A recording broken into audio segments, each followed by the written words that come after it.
Olá! Nesse momento nós estaremos iniciando os estudos do crime de violação de domicílio, que está inscrito no artigo 150 do Código Penal. É um crime que dispõe sobre a liberdade individual e vai representar também uma das tutelas constitucionais ao direito da inviolabilidade da vida privada, da vida íntima e da mesma forma da propriedade. Então observe você que está com a legislação em mãos ou então pode acompanhar pela leitura do texto que vai aqui na plataforma, que o artigo 150 tem a seguinte redação. Observe: entrar ou permanecer clandestina ou astuciosamente, ou contra a vontade expressa ou tácita de quem de direito, em casa alheia ou em suas dependências. Pena, detenção de 1 a 3 meses ou multa. O crime de violação de domicílio também vai agregar à sua conduta, ao seu contexto, uma qualificadora. E a qualificadora vai se encontrar no parágrafo 1º, que diz assim: se o crime é cometido durante a noite, ou em lugar ermo, ou com emprego de violência ou de arma, ou por 2 ou mais pessoas, a pena será de detenção de 6 meses a 2 anos, além da pena correspondente à violência. O artigo 150 elenca, ainda da mesma maneira, uma outra hipótese que caracteriza aumento de pena no parágrafo 2º, quando ele determina o aumento de pena de 1/3, se o fato é cometido por funcionário público fora dos casos legais ou com inobservância das formalidades estabelecidas em lei ou com abuso de poder. Nesses primeiros 2 momentos, tanto do parágrafo 1º quanto do parágrafo 2º, nós encontraremos características inerentes à ação do crime de violação de domicílio. É interessante ressaltar que o crime de violação de domicílio é um crime de mera conduta, ou seja, ele se exaure no momento em que o autor pratica a ação que caracteriza o delito. Então, inicialmente, precisamos compreender qual a essência e qual o núcleo central dos verbos do artigo 150. Primeiro, quando ele fala entrar. Entrar significa a penetração completa do corpo do invasor na propriedade protegida. É quando eu transponho a divisa entre a propriedade particular, a casa, o terreno, o apartamento, da área que não está sob o domínio do proprietário. A calçada, por exemplo. Eu estou caminhando em uma calçada e ingresso a porta adentro em uma casa, em um estabelecimento, cuja entrada não se encontra franqueada para quem quiser entrar. Ou seja, entrar quando eu ingresso nesse imóvel. Permanecer. Basta você compreender que a permanência pressupõe uma entrada autorizada, ou seja, eu posso ter ingressado na casa com a autorização expressa ou tácita do proprietário ou de quem de direito, e naquele instante eu já não posso mais estar ali dentro. A minha presença, a minha permanência já se torna clandestina, já se torna contra a vontade, contra o desejo de quem de direito. Entenda que nesse caso nós precisamos entender, compreender e também da mesma forma analisar que quem de direito, como diz o artigo 150, é qualquer pessoa que esteja dominando, que esteja responsável por aquele local. Pode ser o proprietário, pode ser o locatário, pode ser o funcionário, o empregado doméstico, ou seja, aquela pessoa que supõe, que presume-se que está responsável por aquele lugar. Então verifique o seguinte: entrar ou permanecer caracteriza uma conduta contra a manifestação expressa, ou seja, quando quem de direito, essa pessoa, proíbe a sua entrada, proíbe a sua permanência. Ou então, nesse caso, como ele diz aqui, de forma clandestina ou astuciosa. Para nós compreendermos essa expressão, basta nós analisarmos da seguinte forma: entrar ou permanecer clandestinamente, contra a vontade do proprietário, contra a vontade de quem de direito. Eu entro na casa quebrando a fechadura, pulando o muro, escalando o telhado, isso seria a entrada clandestina. Ou então, quando eu ingresso na casa astuciosamente. Vamos imaginar que o meu desejo é entrar naquela casa, mas eu não tenho como. Eu finjo ser o entregador de pizza, eu finjo ser o fiscal da água, o fiscalizador da energia elétrica. Faço de conta que eu estou ali a desenvolver uma ação que legitimaria a minha entrada, mas, a bem da verdade, eu não estaria executando aquele trabalho, eu estaria mentindo, induzindo a quem de direito da casa a erro para autorizar a minha entrada ou então a minha permanência.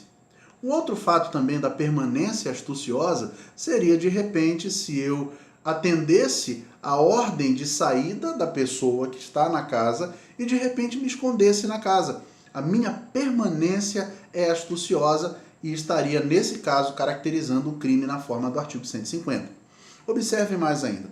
Ele fala vontade expressa. Entenda que vontade expressa é quando eu manifesto publicamente, seja por palavra, seja por gesto, seja por símbolo, a minha contrariedade à permanência ou à entrada daquela pessoa no meu local, na minha residência, naquele meu espaço privativo. E a manifestação tácita são elementos que indicam que não é qualquer pessoa ou que aquela entrada não está franqueada. O exemplo seria a porta trancada, ou então uma placa dizendo restrita a funcionários deste setor, ou então uma placa dizendo proibida a entrada, já seria uma manifestação expressa, mas o fato de que quando há uma evidência de que não está aberto ou franqueado o acesso, o ingresso da pessoa, a presença dela já se torna a consumação da conduta do artigo 150. Vamos mais adiante. Ele fala casa alheia. Casa alheia é casa de qualquer pessoa que não a sua. E é preciso compreender nesse momento que a pessoa que encontra-se na responsabilidade daquele local detém a legitimidade para exercer o domínio sobre o local. Então verifique de duas hipóteses. Vamos imaginar que você more só em uma casa. Alguém entre ou alguém permaneça clandestina ou astuciosamente. A pessoa que tem a legitimidade para colocar aquele indivíduo para fora é quem reside ali dentro, é quem está lá dentro. Você pode estar alugando aquele apartamento e de repente o dono do apartamento entra sem a sua permissão. Ele pode ser proprietário, mas você é locatário. Você detém a legitimidade para dominar e para dizer quem pode ou quem não pode entrar ou permanecer naquele lugar. O proprietário, nesse caso, se entra sem a autorização do inquilino, entra de forma clandestina ou astuciosa e ingressa no delito imputado no artigo 150. Vamos mais adiante. Ele fala dependências. E dependências da casa pode ser compreendido como tudo aquilo que tenha um vínculo com a edificação. Pode ser o jardim, pode ser a garagem, pode ser um quintal, tenha vínculo com aquela casa. A gente entende de maneira mais extensiva. Dependência da casa pode ser também algum cômodo. Imagine você que você decide fazer uma festinha na sua casa e os colegas, os convidados vão ficar na sala, tão somente na sala. Você permite que as pessoas entrem na sua casa e fiquem na sala, podendo utilizar eventualmente o banheiro, mas você não permite que os convidados ingressem nos quartos. A pessoa que encontra-se na sala e tenta ingressar em algum dos quartos, ele vai incorrer no crime do artigo 150 se você tácita ou expressamente proibiu a entrada dessa pessoa naquele cômodo, naquela dependência. Um detalhe importante é que lá no parágrafo 1º nós vamos encontrar esse crime na forma qualificada, ou seja, aumenta a reprovabilidade da conduta. Perceba, se o crime é cometido durante a noite, segundo alguns doutrinadores, o período noturno é o momento do pôr do sol até o momento do nascente, no instante em que não há nenhuma iluminação solar. Alguns entendem que é das 18 horas até as 6 da manhã. Mas o fato é que durante a noite, a interpretação que você precisa ter desta regra da qualificadora do artigo 150 é que a noite pode ser um momento em que o autor do delito tenta utilizar daquela impossibilidade de identificação pela escuridão para que ele não venha a ser punido ou então até mesmo para que o seu intento possa ter mais êxito. Não vai entrar nessa regra de qualificadora se, por exemplo, o local que ele tentou invadir ou invadiu esteja muito bem iluminado, onde seja possível identificar essa pessoa. Se o local estiver muito bem iluminado, já não entra mais a qualificadora do parágrafo 1º. Um outro exemplo que o próprio artigo 150, parágrafo 1º vem trazendo é do lugar ermo. Lugar ermo é aquele espaço com pouca frequência de pessoas, com pouco acesso, mas a compreensão nesse sentido seria com pouca possibilidade de prestação de socorro caso viesse a acontecer a invasão, a violação do domicílio. Um exemplo, você mora num bairro um pouco distante e de repente alguém viola o seu domicílio. Você está sozinho, não tem como você clamar por socorro ou o socorro seria demorado. Ali nós temos um lugar ermo. Não pode ser considerado lugar ermo, por exemplo, ainda que afastado do grande centro, ainda que afastado do centro urbano, uma fazenda, digamos, uma chácara, e de repente naquela fazenda, naquela chácara, tivessem muitas pessoas. Já não se pode dizer que ali é um lugar ermo. O lugar ermo seria um lugar pouco frequentado. Mais adiante ele fala de emprego de violência ou de arma. E nós temos que observar a violência de duas maneiras. Primeiro, a violência contra um objeto que impeça a sua entrada. Quando ele quebra uma fechadura, quando ele rompe uma cerca, eu tenho a figura da violência nesse aspecto. E da mesma maneira, a violência contra a pessoa que impeça a sua permanência ou a sua entrada. Nesse caso, a pena da violência acrescerá, aumentará a pena em face da conduta delitiva. Por último, ele fala do emprego de arma junto com a ideia de violência. Ainda que a arma seja utilizada para intimidar o proprietário ou quem de direito, ou então para que essa arma venha a facilitar o ingresso do invasor no local que ele pretende penetrar. Pode ser arma branca, pode ser arma de fogo, mas desde que ela venha a causar uma potencial lesividade na vítima ou naquela pessoa que encontre-se sob a responsabilidade, que encontre-se no cuidado do local. É importante dizer, queridos, desde então, que o crime do artigo 150 é um crime comum.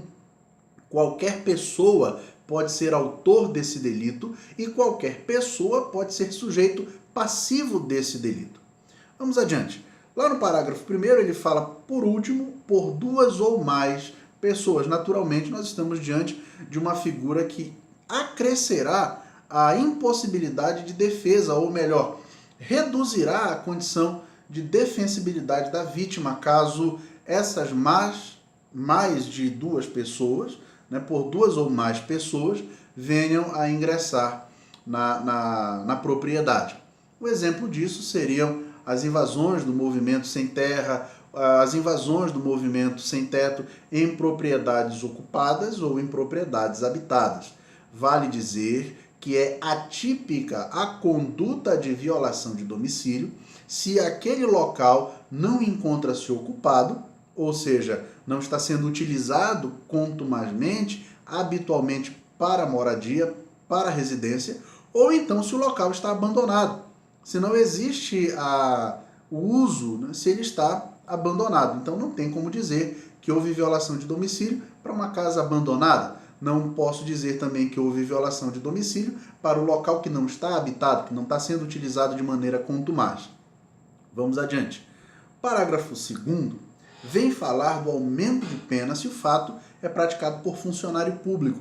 E nesse sentido a gente precisa observar que quando o funcionário público vai ingressar num domicílio, ele tem que obedecer algumas diretrizes. Por exemplo, para o cumprimento de uma busca e apreensão, para o cumprimento de uma prisão por mandado, ele precisa observar o horário, ou seja, só pode fazer durante o dia e só pode fazer mediante mandado.